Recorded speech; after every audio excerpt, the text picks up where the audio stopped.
Na verdade, o que a gente percebe é que os brasileiros se acostumaram com que o poder governamental decide tudo por eles. E enquanto a gente tem um governo que decide as coisas por nós, a gente vai se acomodando. Agora, quando a batata é colocada na nossa mão para que a gente decida, então a gente reclama. Por exemplo, eu tenho visto, né, centenas de vídeos aí, dezenas de pastores falando, né, não só pastores, mas pessoas dizendo: essa quarentena, né, tá reunindo famílias. Mas é o seguinte, será que o objetivo da quarentena é realmente fazer com que famílias sejam unidas? A Bíblia vai dizer a respeito de Noé, que viveu a primeira quarentena, depois de passar 40 dias confinado dentro de uma arca. Quando sai para fora, Noé planta uma vinha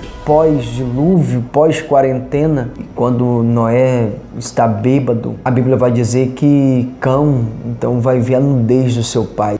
Na verdade, essa crise familiar, na verdade, só se agravou por causa da quarentena. As mágoas no coração foi fermentada. A quarentena pode ser um confinamento fazendo com que eu olhe para Deus, com que eu olhe para cima. Ou uma pessoa que já tem um coração amargo e ela é forçada ao convívio, é forçada a conviver com as pessoas, principalmente da sua família. Então, dessa quarentena pode surgir relações mais doentias, que talvez você nunca possa imaginar. Então, o fato de a pessoa estar em quarentena, como muita gente está dizendo, não parava com a família, agora você para. Mas o problema é exatamente esse. Mas se a pessoa tem um coração amargo, um coração doente, você acha que essa quarentena vai fazer bem para ela? É claro que não vai.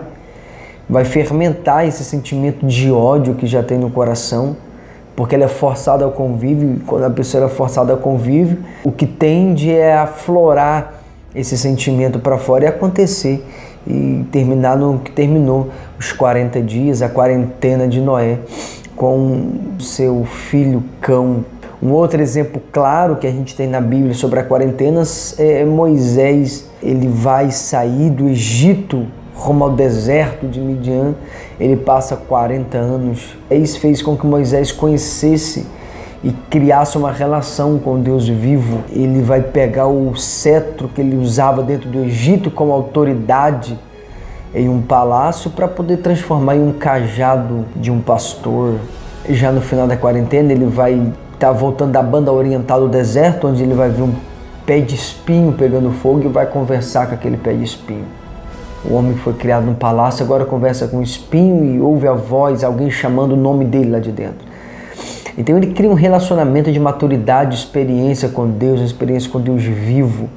E eu acho que essa quarentena foi bem para Moisés, porque fez com que Moisés ele se destacasse, crescesse espiritualmente. A terceira quarentena é a quarentena de Israel pelo deserto. O povo de Israel, quando eles entram para o deserto, nós sabemos que eles ficaram uma quarentena de 40 anos. E eles sobreviveram 400 anos dentro do Egito, mas eles não sobreviveram a si mesmos dentro do deserto. Então a quarentena da igreja de Israel, da congregação de Israel, serviu para despertar neles idolatria, ganância, murmuração, ingratidão, raiva, ódio, impaciência, prostituição, roubo, surto. O povo da igreja de Israel, da congregação, surtou. Uma quarentena que transforma um povo em pessoas más. Eles escapam de dentro do Egito, mas não conseguem escapar de uma quarentena religiosa, de um convívio com o próprio povo. Aos poucos eles vão se destruindo. A gente poderia chamar uma quarentena de desastre, talvez.